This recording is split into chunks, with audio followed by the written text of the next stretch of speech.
Shalom. Shalom.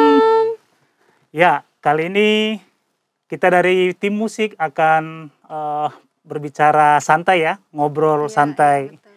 Ya, oh ya, mungkin saudara-saudari semua mungkin tidak asing lagi melihat kita, tetapi tidak ada salahnya kita mau memperkenalkan diri dulu ya. Sebelah kiri saya ini siapa ini? Saya Vena. Saya pelayanan di Komisi Sekolah Minggu. Jadi menolong anak-anak untuk bisa melayani Tuhan di sekolah minggu. Ini sebelah kiri loh Vena ya, mungkin karena maskernya tidak ini mungkin masih supaya ini ya lebih. Coba buka maskernya dulu biar kelihatan. Oke, Sebentar. hai. Ya.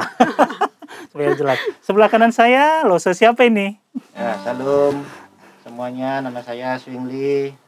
Saya melayani di bidang di Komisi Pemuda Remaja dan Usiawan. Ya, ini Lose Swingli ya. Ya, oke. Kali ini, oh ya, saya mungkin mungkin sudah banyak yang kenal ya. Tapi kalau ada yang belum kenal, nama saya Johan. Saya biasa di Ibadah Umum, jadi MD ya. Oke, pada hari ini kita mau bincang-bincang santai saja ya. Jadi hari ini nggak ada, santuy. Relax, nggak terlalu serius. Mungkin banyak yang ada juga beberapa yang bertanya-tanya kepada saya, itu pelayan musik itu seperti apa sih gitu? Bagaimana caranya kita menjadi pelayan musik? Musik gereja itu apa sih? Wah, banyak pertanyaan sebenarnya. Perannya apa? Iya, gitu perannya ya? Di apa? gereja itu sebenarnya apa perannya? Dulu belajarnya apa? Seperti itu.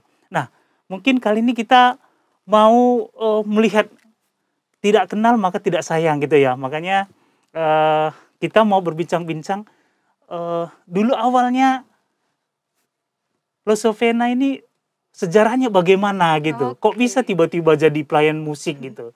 Dan bedanya itu musik gereja menurut Lose Vena seperti apa? Musik gereja dan musik duniawi. Kenapa nggak dulu jadi pemain musik sekuler aja gitu? Gimana Lose Vena? Jadi memang aku ini dibesarkan dari keluarga hamba Tuhan ya. Nah, setelah lulus SMA memang orang tua aku menyarankan untuk mengambil jurusan musik gereja. Iya. Dengan tujuan untuk bisa melayani gitu ya. Karena papa saya juga pendeta gitu. Yeah. Jadi memang tujuannya untuk melayani seperti itu. Dan itu aja sih sebenarnya yang penting gitu. Dan akhirnya ya saya mengambil jurusan musik gereja. Oh iya, berarti dari dorongan papa ya. Dari papa, terus kuliahnya dulu di mana? Di Universitas Kristen Immanuel Yogyakarta. Ya. Kita kan satu alumni. Iya, semua satu alumni bertiga. Iya. Oke. Nah, mungkin aku mau menceritakan nih pengalaman aku sebelumnya. Pengalaman tentang melayani ya, yang tidak pernah aku lupakan gitu. Jadi setelah lulus kuliah itu tahun 2004 itu papa saya bilang, ndak usah pulang dulu pelayanannya, coba cari tempat pengalaman pelayanan di gereja lain seperti itu.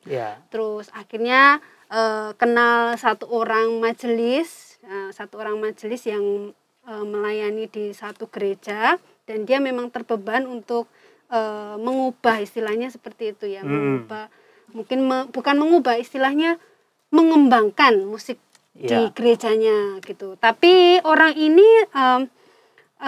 majelis ini dia juga memiliki perusahaan seperti itu. Nah, dan dia memesan juga kepada saya selain pelayanan gereja juga membantu di perusahaannya. Tetapi prakteknya Senin, Selasa, Rabu, Kamis, Jumat, Sabtu itu saya lebih fokus di perusahaannya dia, dan Minggu hanya melayani. Nah, itu menjadi istilahnya tidak ada persiapan dalam 1 tahun itu ya, pergumulan saya berdoa sama Tuhan. Ya Tuhan, saya ini jurusan musik gereja, tapi kok ketika saya mencoba untuk mencari pengalaman, saya lebih fokus ke perusahaan gitu, nggak sesuai dengan jurusan lah istilahnya gitu. Tapi saya berdoa selama 1 tahun, dan puji Tuhan sih, Tuhan mendengar doa saya. Akhirnya saya apa ya, Tuhan bawa saya ke Surabaya, ya ini di gereja GKT Akhirnya- Hosana Bumi Permai. Waktu itu akhirnya sampai masih sekarang ya. PSBI. Iya, ya iya. itu. Oke. Kalau lo sih. Swingli, gimana dulu sejarahnya kok bisa tiba-tiba kepingin jadi pelayan musik gereja? Setahu saya dulu kuliah sekuler ya? Ya. Iya. Ya, gimana? Ya, kalau senang musik dari SMP sebenarnya, senang musik. Suka musik dari SMP, cuman karena satu dan lain hal jadi sempat masuk kuliah di bidang akuntansi. Sampai selesai, terus kerja di perkantoran perusahaan itu 3 tahun, sampai akhirnya itu ketemu Lase Johan dulu, ketemu Bang Jo. Sempat ada ngasih training di salah satu gereja, gereja suku ya, gereja suku, Iya. gereja. Sehingga waktu itu ketemu, terus lalu banyak ngobrol-ngobrol. Akhirnya Kak Jo juga sempat ngajarin basic-basic, dasar-dasar bermain piano. Sampai akhirnya tahun 2012 atas saran dari Bang Jo juga, akhirnya masuk UKRIM gitu. Masuk UKRIM, lalu selesai tahun 2016, lalu Lase Johan waktu itu bilang, menyampaikan sekolah minggu dulu juga butuh pemusik ya. Jadi akhirnya saya ditempatkan melayani di komisi sekolah minggu. Waktu itu belum ada, dulu sebenarnya Kak Vena sudah ada, tapi sempat jadi belum pernah ketemu, belum sempat ketemu setelah saya. Jadi saya yang sekolah minggu waktu itu. Nah, sampai sekarang karena beberapa hal akhirnya disesuaikan sekarang akhirnya di Komisi Pemuda Remaja dan Usiawan. Iya. Kalau Lase Johan sendiri bagaimana? Ya, kalau saya sendiri sebenarnya perjalanan saya berlika-liku ya, panjang itu. Sebenarnya saya di keluarga saya sebenarnya papa saya adalah pemain organ ya, kalau di Medan sana itu dulu masih organ. gereja berarti? Di gereja, pelayanan biasa gitu, jemaat biasa sih, tapi aktif melayani musik organ. Mama saya pelatih paduan suara. Nah, jadi kalau di rumah itu kalau misalnya kami sering bernyanyi keluarga gitu di gereja, ya udah langsung aja gitu. Kalau nyanyi udah tinggal ditentukan kamu sopran, alto, tenor, bass, habis itu sama-sama nyanyi gitu di gereja gitu. Jadi tiap hari berarti paduan suara ini. Oh, kalau di gereja ini, kalau gereja di Medan dulu itu ada kayak komsel gitu ya, kayak apa ya, sektor gitu, ibadah gitu. Jadi ada rutin latihan-latihan paduan suara apa gitu ya. Nah, setelah lulus SMP, nah saya kok tiba-tiba kepingin sekolah musik lulus SMP. Tapi saya nggak tahu apakah ada sekolah musik yang formal gitu. Apakah ada yang... Tapi saya bilang sama papa saya SMA saya mau sekolah musik gitu. Wah, nggak ada sekolah musik itu. Awalnya sih ditolak gitu, nggak usah, kamu nanti mau jadi apa gitu kan. Tapi saya bilang, saya tetap ngotot. Saya kalau nggak sekolah musik, saya tidak mau sekolah gitu. Akhirnya dicari lah. Ekstrim ya? Iya, saya nggak tahu. Iya, padahal saya nggak tahu dulu ada sekolah musik atau enggak gitu ya. Nah, akhirnya setelah dicari, akhirnya ada di Kota Medan ya. Di Kota Medan sekolah musik nih, namanya Sekolah Menengah Musik gitu ya. Akhirnya saya masuk. Itu kayak SMA gitu? Iya, SMA. Iya, kayak kejuruan gitu, tapi musik gitu. Akhirnya saya masuk waktu itu di Medan.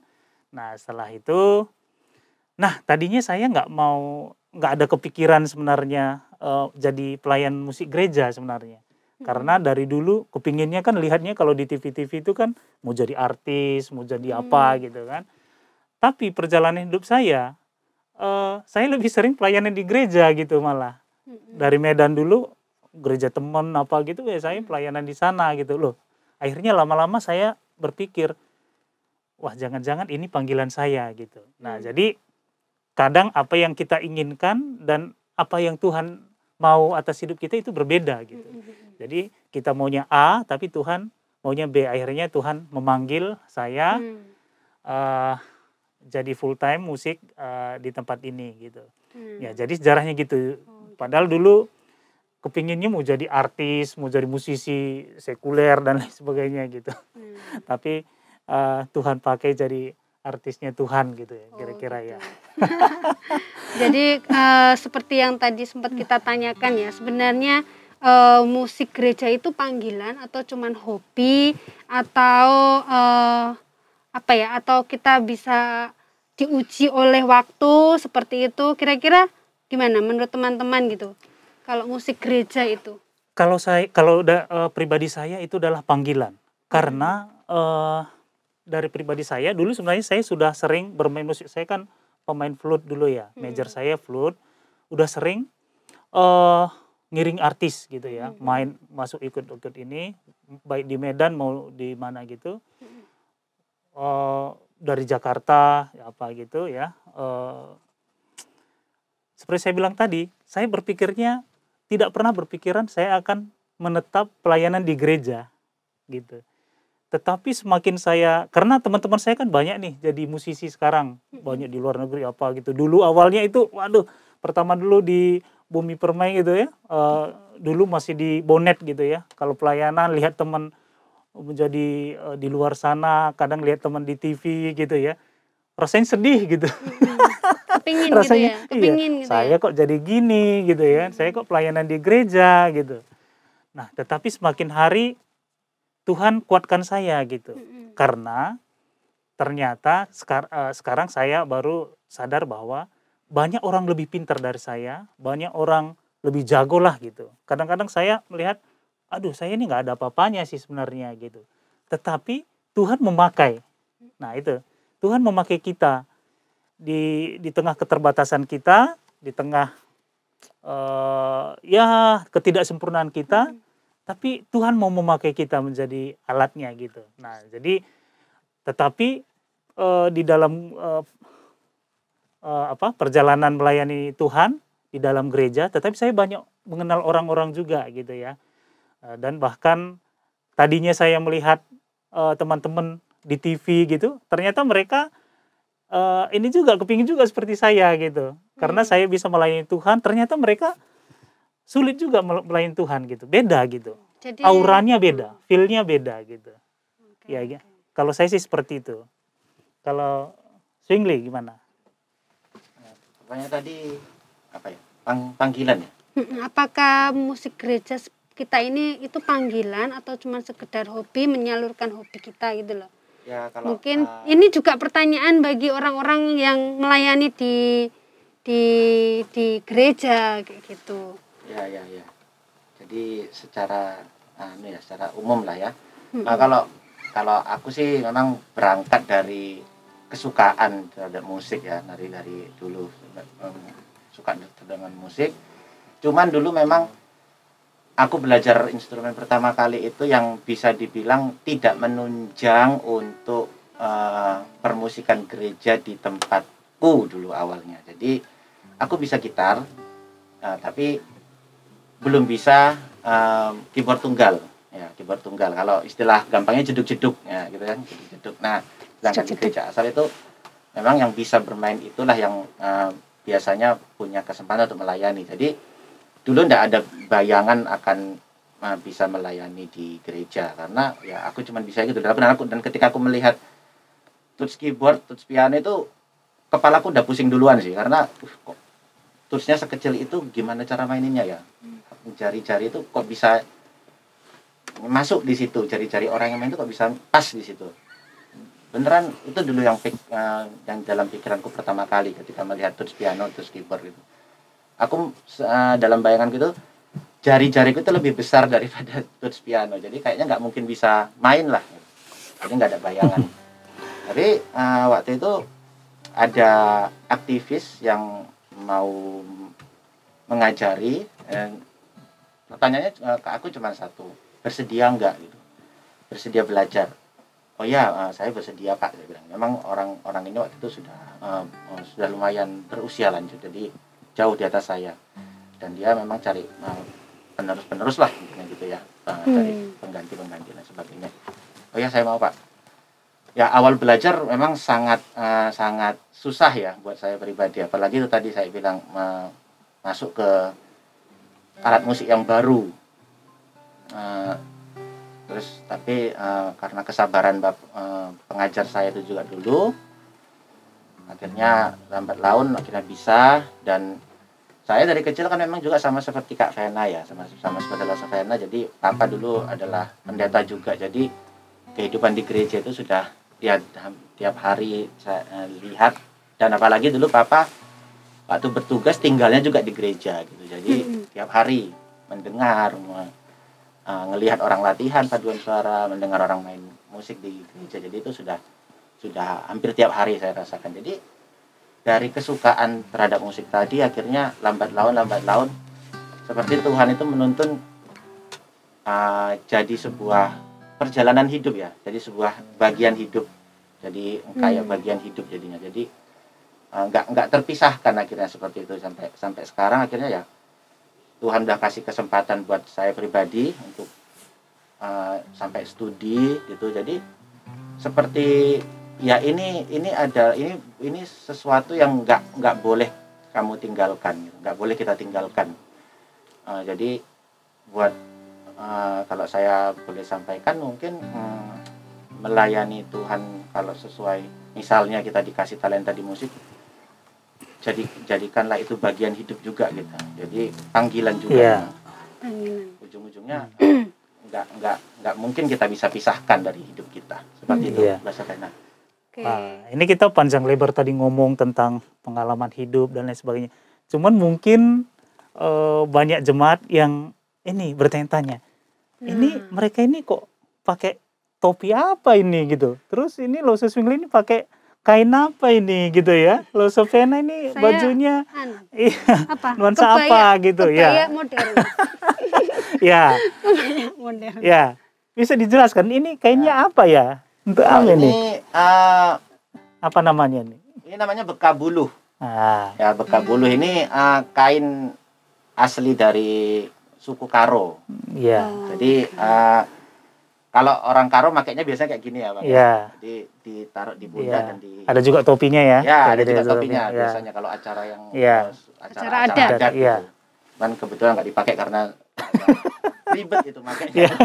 Panjang nanti prosesnya. Jadi yang paling simpel biasanya kalau kita ada acara-acara keluarga, acara arisan yang di suku, acara pokoknya acara-acara yang adat yang tergolong ringan, biasanya kita pakai ini sebagai tanda kita orang Karo gitu. Iya. Ya, mungkin topi saya ini adalah topi Batak Toba gitu ya. Ini adat Batak Toba. Mungkin ada juga baju-baju yang lain ya, baju-baju tradisional yang lain. Tetapi ini salah satu budaya Batak Toba ya, kain Batak Toba. Ini topinya biasa gitu kalau menortor. Jawa ini batik. Ya, Cintailah produk-produk Indonesia. Ya. Kenapa kita memakai ini? Karena kita berhubungan dengan musik. Hubungannya dengan musik apa? Hubungannya dengan musik adalah harmoni, ya gitu ya. Harmonisasi. Jadi walaupun beda suku, beda budaya dan macam-macam, tetapi bisa disatukan dengan satu kesatuan. Kalau konteksnya negara itu satu kesatuan negara Republik Indonesia. Konteksnya dengan musik apa? Walaupun berbeda nada, ini seperti gitar ini ya. Nah, kalau cuma dipetik satu nada, nggak indah ya, biasa aja ya. Nah, satu nada lagi, nggak indah. Nada yang lain misalnya. Tapi kalau misalnya dimainkan berbarengan, menjadi sebuah harmoni, akan menjadi indah misalnya. Terjadi harmonisasi. Nah, menjadi harmonisasi. Jadi, musik adalah alat untuk mempersatukan berbagai suku budaya gitu ya, suku bangsa gitu ya. Jadi melalui musik kita bisa menjadi satu gitu. Bahkan secara keimanan juga melalui musik juga kita bisa melayani Tuhan, menyembah Tuhan melalui musik. Walaupun negara manapun, bahkan kita tidak mengenal bahasanya, tidak tahu budayanya, tetapi musik itu mengenai universal musik, ya. Iya, universal. Kita bisa melayani Tuhan. Oke, nah kita lanjutkan lagi ya. Nah, tadi itu Saya boleh ini. nambahin enggak? Boleh, silakan. Pentingnya musik gereja ya tadi sudah menyinggung ya. Ya. Bagaimana pentingnya dalam ibadah. Sebagian besar memang porsi dalam ibadah itu adalah memiliki unsur musik ya, vokal, kemudian ada instrumen, bahkan ada tokoh yang tidak asing lagi, Martin Luther, bahwa menyatakan gereja yang baik adalah gereja yang bernyanyi. Setuju nggak? Setuju. Itu Martin Luther yang ngomong. Karena makna dari musik ibadah gereja itu adalah liturgi yang diungkapkan isi hati. Maksudnya jemaat itu bisa mengungkapkan isi hatinya itu melalui puji-pujian. Nah, sebenarnya kalau saya pribadi ketika saya ditempatkan di komunitas untuk melayani musik gereja, itu sebenarnya kita adalah orang-orang yang Tuhan pakai untuk memuridkan, tidak hanya main musik aja. Jadi memuridkan di sini kalau untuk aku itu bagaimana kita mengajar anak-anak yang mereka mempunyai talenta di bidang musik, kita ajar mereka untuk melayani. Nah, itu salah satu memuridkan ya. Nah, itu pentingnya musik gereja dalam kehidupan kita. Seperti itu sih, nggak tahu apakah setuju teman-teman. Memuridkan gitu, memuridkan dalam arti ya itu tadi mengajak anak-anak mungkin sekolah minggu, kalau saya ya anak-anak yang mereka bisa, sepertinya Tuhan beri talenta untuk main musik, nah itu kita ajar mereka untuk melayani Tuhan, karena tanpa musik gereja itu sendiri juga akan mati. Musik sendiri bukan alat musik kalau bagi saya, menyanyi itu juga musik gitu. Mungkin mau ditambahi? Ya, kalau betul nggak? Ya, betul. Kalau saya sendiri, mungkin banyak orang yang salah kaprah dengan musik gitu ya. Karena saya melihat musik itu hanya sekedar bunyi-bunyian musik. Misalnya kalau konteksnya ibadah, kadang orang berpikiran, ya udah musik itu hanya mengiringi nyanyi untuk alat musiknya mungkin. Iya, bahkan hanya untuk mengisi waktu sebelum khotbah gitu ya. Kadang orang berpikir gitu. Nah, tetapi kalau kita berbicara tentang musik itu sebenarnya luas sekali gitu ya. Nah, kita persempit konteks kita dengan musik gereja gitu ya. Kalau kita musik gereja, sebenarnya musik gereja itu sudah ada sejak awal abad permulaan sebenarnya. Abad permulaan gitu. Makanya kalau kita lihat di Alkitab juga kan ada nyanyian malaikat, nyanyian Zakaria, dan macam-macam gitu ya. Bahkan Mazmur itu adalah kitab puji-pujian, kitab nyanyian yang tertua, Mazmur itu. Kalau kita lihat ini gereja Katolik itu mereka kan dulunya itu kalau nyanyi itu tidak boleh keluar dari teks Alkitab gitu ya. Seperti Gregorian Chant gitu ya. Itu nyanyinya itu seperti teks Alkitab itu dinyanyikan. Mazmur itu dinyanyikan gitu. Nah, seiring dengan perkembangan zaman, itu sampai sekarang ya itu kan banyak melalui perubahan. Sebenarnya di dalam musik sendiri itu kan banyak pro kontra dulunya. Nah, kalau kita lihat ya, kalau dulu musik itu ketika di dalam gereja ibadah diiringi piano itu akan banyak terjadi protes gitu. Gitu. Ya. Bahkan sekarang kalau kita lihat gereja ini timur ya. Gereja timur itu mereka sampai sekarang kan akapela. Mereka enggak sampai ekstrim gitu ya. Iya, mereka akapela, tapi itu tertentu ya, gereja-gereja timur tertentu. Nah, setelah itu ada ke gereja masuk piano gitu. Wah, itu terjadi pertentangan gitu. Akhirnya bisa diterima, setelah itu masuk lagi ini alat musik seperti band gitu ya. Band itu kan ada perkusi, tiup, apa gitu. Wah, itu terjadi pertentangan lagi di gereja-gereja konvensional gitu ya. Akhirnya sampai sekarang. Nah, sekarang ini setelah diterima, sekarang masuk zamannya ini digital. Nah, masuk zaman digital. Mungkin awal-awalnya gereja-gereja merasa, wah ini nggak rohani gitu. Duniawi gitu ya. Iya, ini nggak rohani nih. Musik kok pakai ini gitu ya kan. Dulu kan mikirnya kan, musik kok pakai gitar listrik untuk ngiringi ibadah. Ya, ini nggak rohani gitu. Nah, sebenarnya saya juga dulu pernah berpikiran seperti itu. Karena dulu basic saya kan klasik banget ya. Klasik itu. Kalau musik kontemporer itu, wah ini musik nggak bener ini gitu ya. Musik duniawi. Duniawi. Tetapi setelah semakin ke sini, ternyata kita tidak bisa melawan zaman sebenarnya. Melawan zaman. Kita nggak bisa melawan zaman. Nah, contohnya ya, kalau kita melawan zaman, kita tidak mungkin memakai kamera gitu ya. Kita tidak mungkin memakai HP, LCD. Sekarang semakin canggih. Ya kita pakai ini aja gitu ya. Kalau kita nggak mengikuti zaman, bukan berarti kita ikut-ikutan, bukan. Bukan, ya. Tapi itu penting gitu ya, Ya. betul ya. Ya, tetapi memang ada satu hal yang perlu kita tahu ya. Tujuannya musik ini apa gitu. Tujuannya musik di gereja itu apa. Satu-satunya adalah tujuan musik di gereja itu hanya untuk memuliakan Tuhan, seperti itu. Dan menyadari bahwa tugas sebagai orang-orang beriman gitu ya, Iya. bahwa ada persekutuan ketika kita melayani musik itu kan adanya persekutuan. Iya. Itu yang mungkin yang esensial ya. Iya. Tugas seorang Kristen untuk memberitakan melalui puji-pujian, memberitakan firman Tuhan melalui puji-pujian. Itu sih. Terus kemudian saling melayani, betul nggak? Saling melayani, betul. Saling harmonisasi tadi loh, Bang. Ya, harmonisasi yang kita sebenarnya sesuatu yang sulit tapi kita bisa satukan dengan musik itu melalui di gereja kita juga bisa gitu ya. Dan membantu ini juga, dan membantu penekanan. Misalnya Tuhan aku bersyukur gitu. Ketika kita ngomong Tuhan aku bersyukur. Tapi kalau kita nyanyikan Tuhan aku bersyukur gitu misalnya gitu kan, itu kan menekankan bahwa kita sedang bersyukur. Atau ketika kita berduka juga bisa juga. Atau ketika kita dalam pergumulan juga gitu ya, seperti itu. Berarti bukan alatnya ya, bukan alat-alat yang tadi yang duniawi ya, bukan ya. Tetapi sebenarnya intinya itu yang mau kita sampaikan ke jemaat itu apa gitu ya, melalui bermusik gitu. Melalui bermusik. Melalui musik. Jadi musik itu bukan hanya bunyi-bunyian tadi itu. Bukan alat-alat yang tadi itu. Bukan seperti itu. Ya, betul. Kalau menurut Zwingli gimana? Ya, tentang musik gereja ya. Iya. Kalau tentang musik gereja, dulu salah satu dosenku sempat bilang kayak gini. Jadi yang itu yang mungkin sampai sekarang tetap selalu menjadi pegangan ya.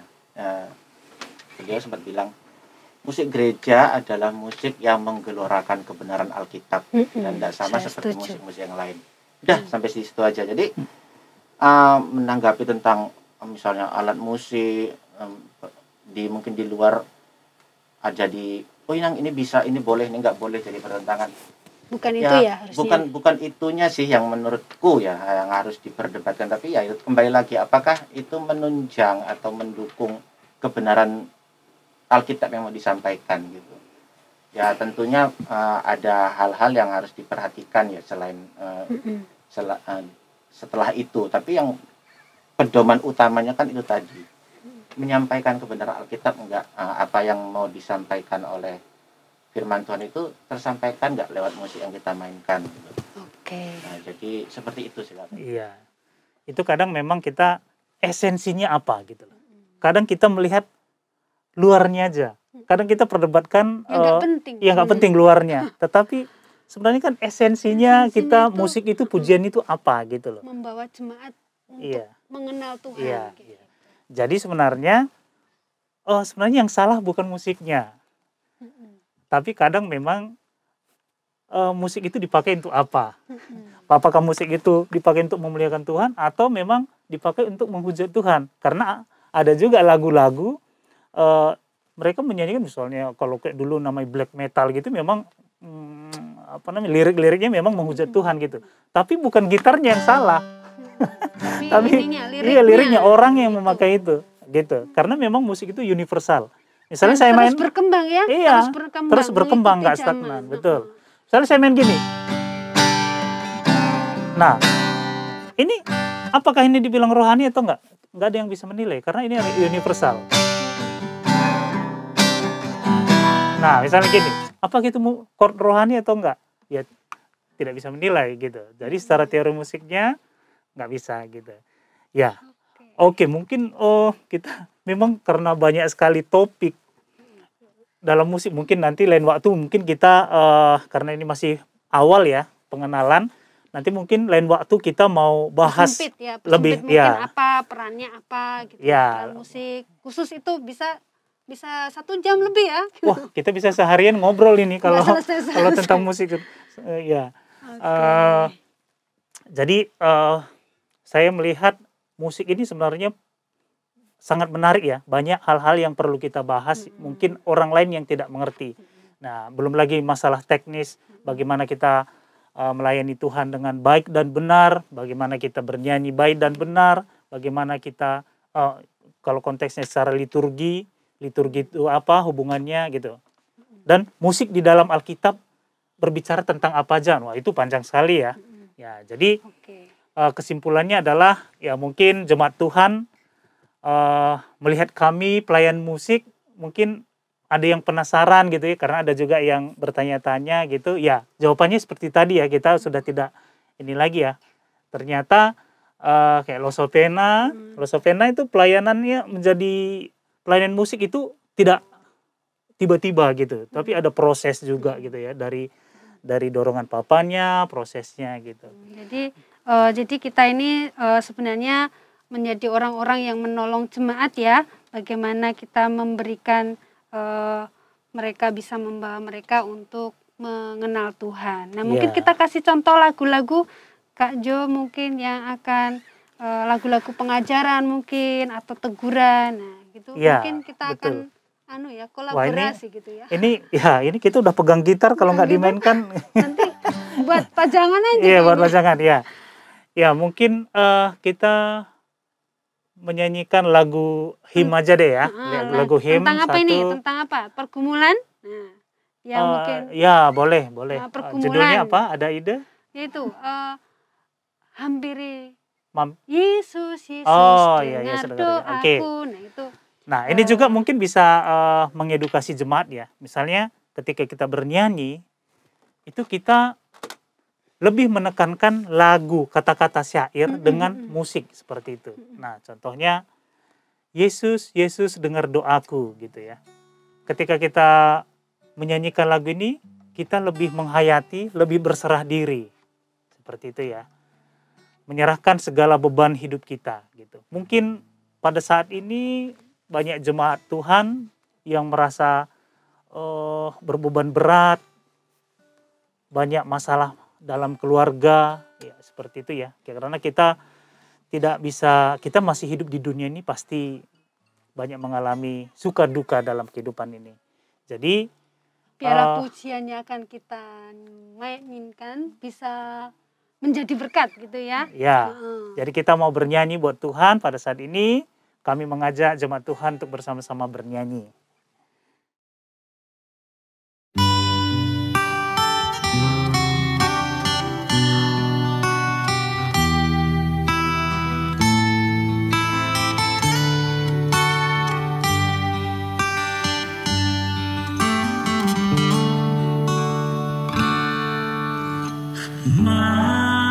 Mampirlah dengar doaku, Yesus penebus.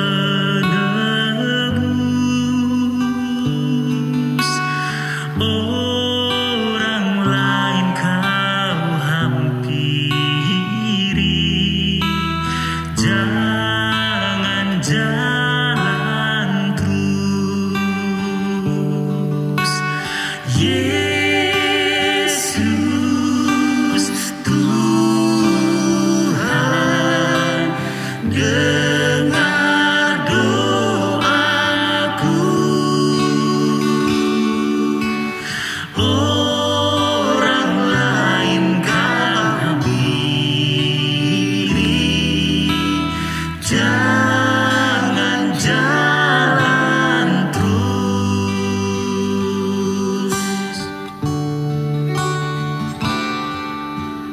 Di hadapan tahta rahmat, tunduk menyembah,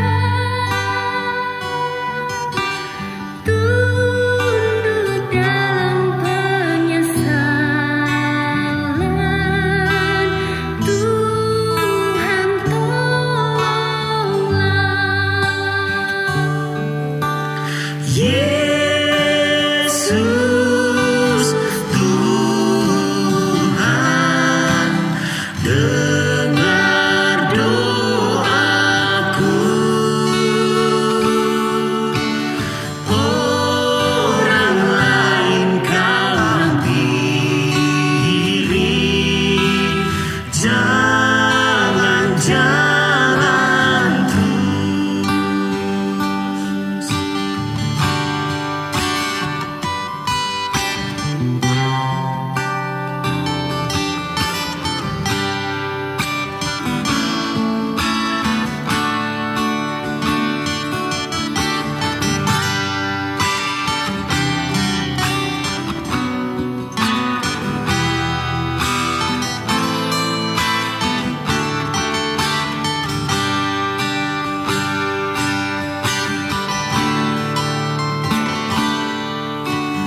Ini saja andalanku,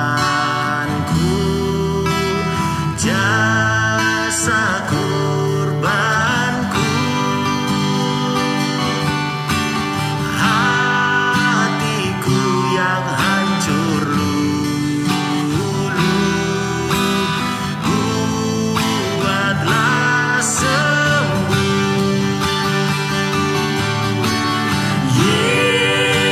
Yesus Tuhan, dengar doaku. Orang lain kau pilih, jangan jalan terus.